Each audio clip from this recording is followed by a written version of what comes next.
Hello, everybody, and welcome to Getting Started with LinkedIn. This is Nick Matar. I'm the Director of Marketing and Communications at the Graduate School here at Wayne State University. And thanks for checking out this first video here in the professional development series. LinkedIn has always been probably my social network of choice, at least since starting at the graduate school and also as a part-time faculty member at the Illich School of Business. My thing has been utilizing social media for professional gain and also a place to show multi-dimensional elements of my professional personality. And today we're going to talk a little bit about how you can get started on LinkedIn. This is really something that is applicable for people of all levels of familiarity on LinkedIn, whether this is you starting a new profile or if you have one and you're just looking to brush up a little bit on your skills. So, to begin, let's talk a little bit about LinkedIn usage. First, we're approaching 1 billion users on the platform with 200 million of them in the US. That ranks it about fourth or fifth in terms of social networks.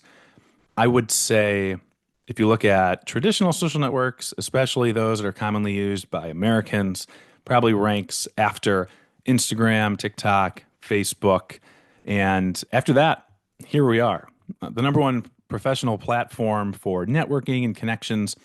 This is really a big hub for people between the ages of 25 and 34. So we're looking at millennials, Gen Z, people that have been in the workforce for a little bit, but also people that are looking to grow within their careers, but then also grow in terms of the skill set that they have in whatever the work it is that they do. It's also the number one social network among executives. And when I say number one, this is based off of a survey from last year that looked at people that are actually active. It's not just having a profile, because you think about a lot of people that have profiles don't really utilize them. If you look at a platform like X or Twitter, more than half of people on Twitter don't post. They don't tweet. They don't X, whatever it is that you call it these days. They're just there to look at the other content. But executives, like they are on LinkedIn, and a lot of them, they're actively posting material, which is pretty interesting if we look at it from a networking and professional point of view. If we look at the demographic data, it's not just people in the 25 to 34-year-old age group. You do have people that are younger and people that are older. And this has remained pretty fluid, I would say, over the last decade or so. I would say 10 years ago, it was a little bit more evenly distributed across the groups. But as more users get on the platform in general, you're going to see some changes and some different trends in terms of the generations that have been a little bit more active on a platform. If you saw this for any social network, you'd see something similar, although you might see some different spikes for different age groups. Now, why are people using it? I look at it really, there's 5 main reasons. One, networking. Two, finding a job. But then you get into some new things. There's a whole learning world on LinkedIn. So if you're looking to learn something new, whether that's a skill, maybe it's something that you're able to do online, even if it's something as simple as Excel, that's something where you can access a lot of free courses on LinkedIn. But also, if you have your own business, it's a great place to prospect and find new customers. But this is also where you can connect with colleagues and classmates. So I know for myself, when I was a graduate student, the number one thing that I did when I was connecting with people in my classes is we got together on LinkedIn, and I still see what they're up to today. I see a lot of really good content that everybody is sharing, and it's a great way just to see where people are in their lives professionally, and you could also utilize that to your advantage and capitalize on it later on. If you realize, if you're applying for a job there, you're looking for, from a research perspective, if you're looking for any sort of funding and the organizations that you're working with, you can see, hey, who do I know there? You might know somebody from back in the day. This is more of a long-term play, or at least I see it that way when it comes to connecting with colleagues. So, how about setting up your profile? If this is your first time on LinkedIn, or maybe you have a profile that you just set up once in 5 minutes, never looked back, let's take a look at what a profile looks like. You have a lot of basic elements. You have a header image, you have your profile picture, your name, you have a headline, your location, and your connections. You also have your company and your school. And for me, I have my own business as well as the graduate school here, so I have that there. And I went to the University of Michigan for undergrad, so that's what I have there. Now, when I am, looking at a profile, you want to make sure that your profile picture is professional. It doesn't have to be a fancy headshot, but you also don't want it to be something that you might put as your profile picture on Instagram, for example. And your header image is also a good opportunity to say something more about you. This is just a graphic of downtown Detroit there in Hart Plaza from a couple years back. You can have it be whatever. I don't recommend text heavy images here, but also remember that this banner image is only seen when people are on your profile. Your profile photo is seen everywhere. If you leave a comment, if people search and you pop up in the search results, that's what people see. They just see this and your name. Everything else here is largely just on your profile, but you want to make sure that your profile is optimized so that whenever anybody stumbles upon it or searches for it, that you are putting your best proverbial foot forward. Now, there's a lot of other sections in the profile that I'm not going to have time to go through today, but there's an about section. If you think about your profile as a resume, which a lot of people do, the about section is that first introductory sentence or two sentences. I used to have just a couple words. Now I have more of a paragraph. The about section is also where whatever you're using LinkedIn for, this is where you really want to hone in on that. So for me, I'm really just looking to connect with colleagues and see what other people are doing in the marketing world. And so my about section is pretty straightforward. However, if you are there looking to say find a job, and you're clearly open to work, as they like to say, you should say that in your about section. You say what your top skills are, what you're looking for, and what your qualifications are. On the flip side, if you do have your own business, or you're looking for funding or something, put the salient points that are going to make people want to keep reading, something that will make people a little bit more interested in what you have to offer as a professional. Now, you also have a featured section that's for content that you've posted on to LinkedIn, which we'll talk about later. Activity, which is the content that you're posting, or if you like something or you share something. Your experience, so that's work and education, of course.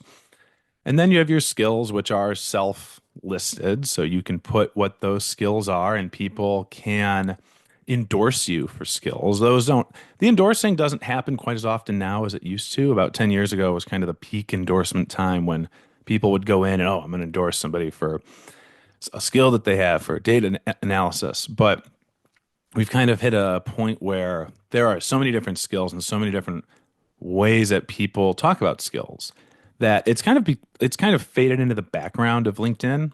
You can still do that, and you can still leave a recommendation. Those are always going to be important. But LinkedIn's become more of a content platform, more so than just a resume. It can be a resume if you want it to be that, but you can make it so much more. Now, I've gotten questions in the past about why I would get LinkedIn Premium. Anytime that you get on LinkedIn, you're going to be offered a free month of premium to get started. And if you've been on LinkedIn before, you're constantly going to be peppered with you should try Sales Navigator. You should try whatever premium for job seekers.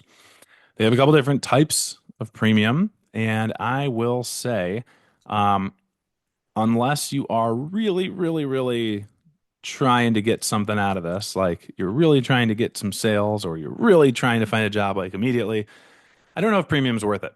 The big advantage, though, to premium is you see everybody who visits your profile. Normally, You, as somebody who's not premium, you only see other people that aren't premium who see your profile, which is still a good amount of people.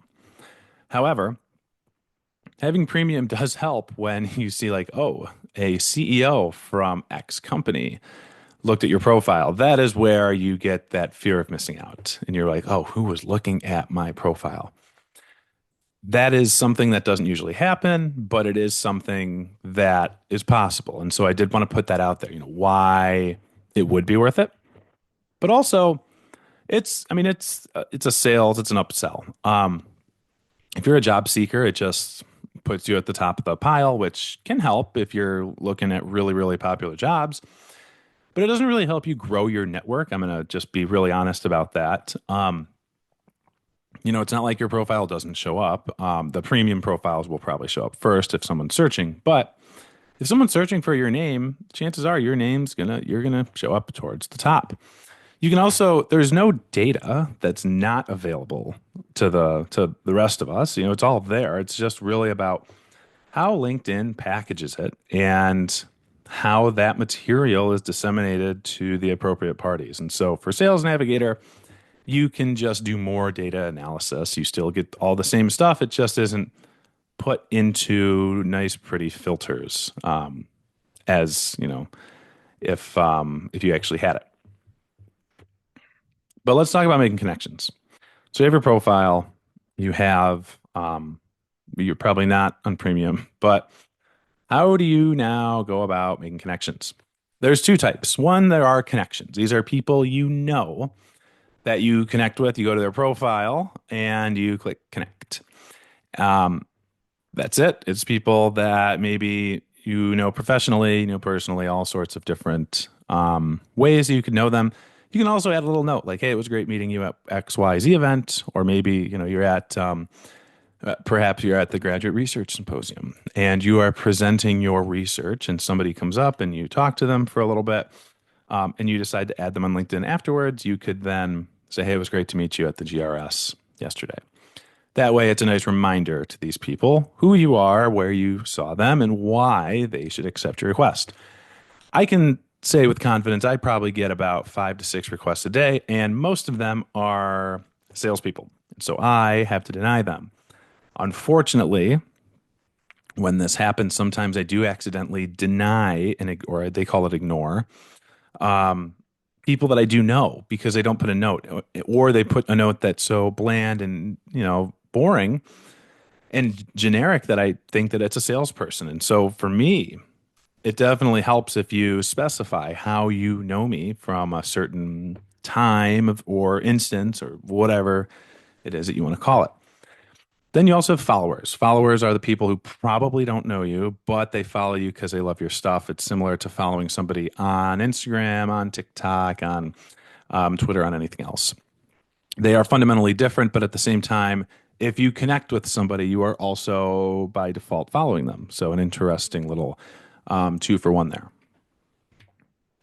Now, when you look at a profile, you're going to see followers here with a number, and then you're going to see a 500 plus connections if they have that many. For some reason, connections has never changed from this. So if you have under 500 connections, it'll say, but if you have more than 500, even if it's like 850, it's just going to say right there. Fun fact, if you scroll down on somebody's profile, you can see how many people that you are actually connected to. So interesting. Now, there's also pages. Now, if you just created a page or created a profile and you're engaging, go and follow some of your favorite pages. Here's the Wayne State University proper page. We look at this. There's 220,000 followers, 167,000 alumni. You have your about section by default. Now, I work for Wayne State, so it says my employer, but also you'll see on the little horizontal row here, the little submenu, you have home, my employer, about, posts. So companies can post content just like people. But then you see jobs. If you were to apply for a job on LinkedIn, this is where you could go. You could also just go to the jobs tab. But if you wanted to look at a company specifically to see what open jobs they have, this is where you could go to see them. A company like Wayne State, major university with thousands of employees, probably always has dozens, if not hundreds, of jobs open. So I don't usually recommend going this route if you are looking for a job. I would recommend just going to the jobs tab from the homepage of LinkedIn and searching whatever your title or requirements are for the job that you want. Having said that, say you do apply for a job at a place like Wayne State or another institution, take a look at the alumni, or take a look and see where it says, the people that you're connected with and what connections work there. You might be surprised, one, at how many people you are connected to that have or do work at an institution. But then, two, these are the people that you should connect with and get to know a little bit if you're looking for a position there. In a university setting, it can be a little bit more challenging because there's so many different departments and colleges and a lot of different administration. But it's always worth getting to know somebody because you never know when that person or somebody that they know could be the reference or recommendation that you need to get your name at the top of a pile. This applies to a lot of different roles. Obviously, I'm in marketing, so of course that's a big piece. But even if you're, somebody if you're applying for a faculty job, if you're interviewing to be a postdoc, if you're even if you're applying for, the next level up of graduate school, if you're a master's student, if you're going somewhere for a doctorate, you want to connect with these people because no matter what it is, if there's a selection process involved, if somebody recognizes your name, that will almost always benefit you, especially if they know you through something like LinkedIn. So, how do we engage with others? This is kind of the age-old question on LinkedIn because it has fundamentally shifted over the last 10 years or so. 10 years ago, it was all about being professional and just saying, "Oh, I have published this paper, or I'm starting a new job, or I'm leaving my old job." Today, it is a lot more open. There's a lot more going on and a lot more content that is considered socially acceptable on the platform. But the core tenets of social media engagement remain. One, just posting content and updating your profile is not going to be enough. You got to put yourself out there and engage with other users. Engagements include comments, include liking a post, they include sharing a post. But hey, the way to really stand out from the noise, because LinkedIn is getting really busy, right? There's 200 million active users in the United States. That's pretty hefty. That's a lot of action going on. And really, if you're looking to connect with somebody, if you're looking to meet or get to know somebody, you really need to get to know them on LinkedIn. That doesn't mean liking a post. That doesn't mean commenting on a post. That means taking it one step further. And hey, you can direct message them. You can direct message them and say, "Hey, I really liked what you said about XYZ, whatever the content is." You want to build a relationship with somebody that is not just done through the public forum. It's good to comment, it's good to like stuff, and according to the algorithm, if you do comment or if you message somebody, you will see each other's content more often in the home feed than if you didn't. Um, but I am a big proponent of using the messaging option when it comes to creating meaningful conversations. It's not just saying, "Hey, I applied for your job. I'd love if you gave me an interview." It's going a little step further and talking about something that they're going to remember. Because if you think about it, especially in the job hiring world, right? If I'm hiring somebody and I get 100 applicants, and let's say 10 of them message me on LinkedIn like, "Hey, I just applied, just wanted you to know." Um, I might remember those 10 people, but they weren't doing anything that set them apart from the others other than they know how to use direct messaging. But if they had started a dialogue with me and talked about something that was at least tangentially related to the job, then I'm going to be a lot more likely to listen and recognize that name when I'm going through all of the resumes and the cover letters. And the same applies to a lot of different functions that graduate students would need, um, would be doing on LinkedIn. If you're applying for a job, if you're looking for funding, talk to the people that have the power, people that are the decision makers. Those are the people that you want to get to know, and it might be a fruitless endeavor. You might not get anything out of it, but there's also a good chance that you might get something out of it. I don't want to, make any empty promises here. I've seen successes and failures on both sides of this, but when it comes to engaging with others, make sure to go the extra step and try to do what most other people don't do. Stand out from the crowd.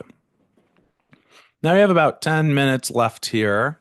I'm going to wrap up with my expertise, and this is content strategy.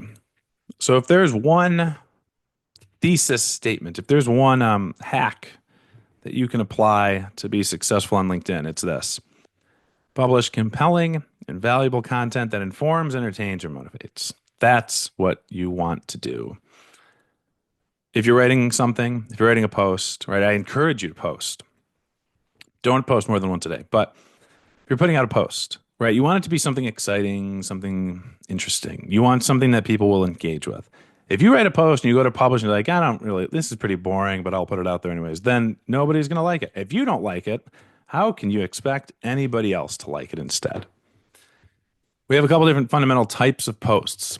Text, obviously. Type, text, text, text. Photos. Upload photo, pretty easy, especially when you're on your mobile device. Videos. Same thing. LinkedIn has taken a liking recently to the 916 vertical video. Think TikTok videos, think Instagram Reels, YouTube Shorts. They have also started their own video feed, and they don't put all the videos in there. But if you upload a 916 video that gets a high, I would say, engagement rate, there's a good chance that it might end up there and really take off. But I'd like to look at these other ones. Let's jump to the bottom. Career updates is really interesting because that is something that will always appear in the feed. LinkedIn loves showing that stuff because you can't really flub it. You can't really, lie. And if you get to start a new job or if you're celebrating X number of years at a company, those are the things that will get some really strong engagements. But then in between, you have documents, presentations, and carousels. Those are all done through the add or upload document button. And those do pretty well because you can upload, if you gave a presentation and you presented your research somewhere, why not upload the presentation as a PDF to LinkedIn? You can share it with the people there. That's always a good way to do it. Or if you have, I mean, I don't recommend just like a Word doc, it's something textual, but anything that is visually stimulating or informational, that's the kind of stuff that people want to see. That's why they are on LinkedIn more now than ever before. Example, I put out a presentation here where I showed how to create content, save a lot of time creating content with AI. That's the type of that's what you're seeing on the screen as a post, and you can scroll, left to right and see all the different slides that I presented with. Nothing really does. I mean, this I had to block out the name and the title, so you kind of lose some of this. But you might have seen on LinkedIn one of these graphics. Oh, someone's starting a new position. These things always do really well. Highly recommend if you are ever starting something new, or whatever your career update is, definitely post it to LinkedIn. And if the way to do that is you go in, you edit your profile, you add experience, like a new job, for example, new company, starting date, and then LinkedIn will ask you, it'll prompt you to say, hey, do you want to publish this as a new post? And then you do. You press OK, and then it's up there, and it will probably do some really nice numbers for you. You'll get some good engagements, get people coming out of the woodwork they haven't talked to in years, commenting and mentioning you in your post, just saying congrats. And it's really probably the best part about LinkedIn, where people tend to celebrate others' accomplishments. It's definitely a positive community in that sense. Last couple of slides here. What should you expect? So, first off, when you post something, You write a post. Only 10 to 20% of your connections are actually going to see it. So if you have 200 connections, don't expect more than about 50 to see it off the bat. And you can see on a published post like how many impressions. Now, don't confuse impressions with reach. Impressions is total views. Reach is number of people, unique people that saw it. But vertical videos or photos are those are the ones that are going to do a little bit better. They want you in LinkedIn, similar to every other social network, they want you to post more video, more content that will be inherently more interactive and engaging with an audience. But also, the more you engage with others, the more engagement you're going to get from others.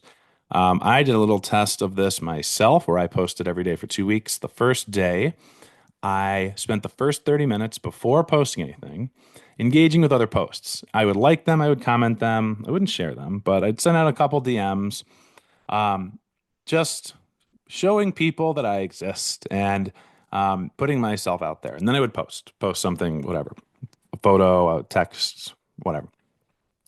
Did pretty well. But then the second week, I didn't do any of that. I just posted, I didn't engage with others. And I saw about a 50% drop in engagements on my posts week to week. So that really showed me that the more I'm engaging with others beforehand, the more they're going to engage back with me. And the reason being, if you comment or DM, the more people see your profile, it's not like, oh, I'm going to go check this person out.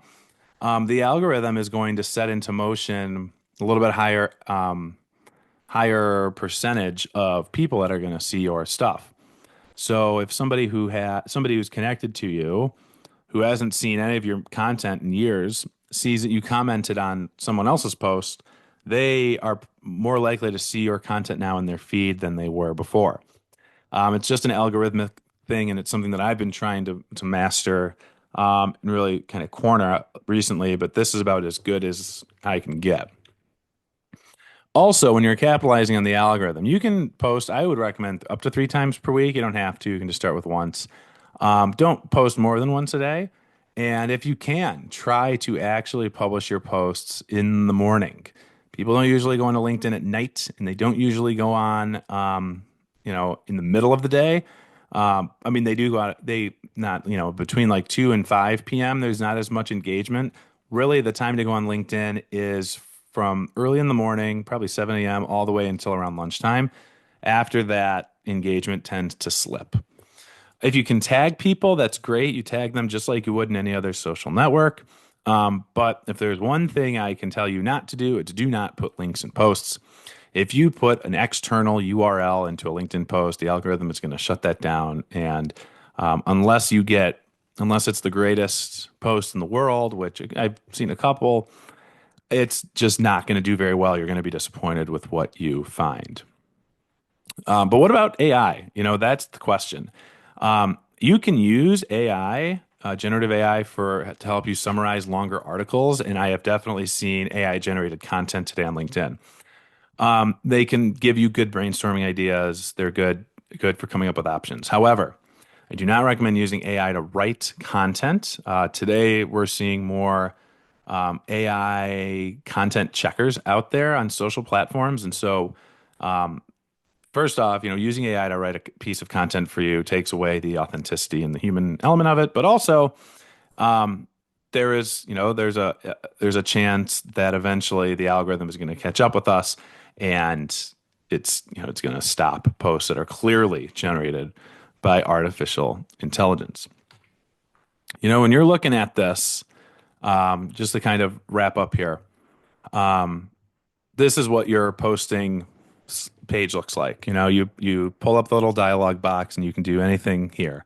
You can add an emoji, you can add an image, you can add an event, celebrate something, all this stuff. And the little plus sign is where you would add a document. Right? This is really where the magic happens. And when it comes to content and when it comes to LinkedIn, you can do all those things that I've talked about, but really to harken back to my statement from earlier in the section, you want to publish something that people are going to get value from, something that will resonate with your audience, with your connections. A lot of people on a lot of social networks have lost their way in this world of noise and trying to go viral and people just think, oh, I just need to post. But you need to post with a purpose and you need to post something that matters, but still matters to you, but also matters to the people who are going to see it. That is how you can really capitalize, take advantage of LinkedIn, no matter what you use it for, no matter what area of business or education or research that you're in. LinkedIn is has something for everybody as long as it's more professional. It's becoming one of the most popular social networks in the USA, and for me, it's certainly opened a lot of doors and opportunities. I hope that this presentation will help you get a little bit closer to that as well. And I thank you today for checking out this quick half-hour video. And always feel free to reach out to me with any questions you might have. So thank you very much, and have a good rest of your day.